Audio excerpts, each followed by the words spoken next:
Davud'u ayırdım ol 40 oğlundan. Ey hey nedirmeni bir toyan kendimden. Davud'u ayırdım ol 40 oğlundan. Ey hey nedirmeni bir toyan kendimden.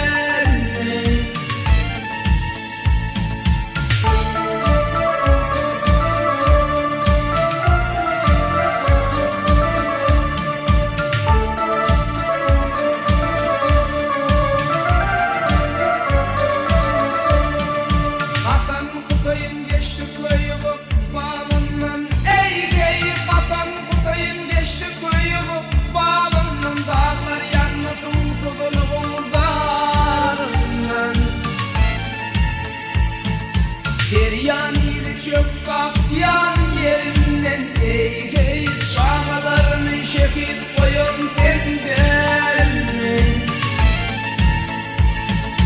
Deryaniyle çöp kapyan yerinden. Ey hey çağlarını şehit koyun temden.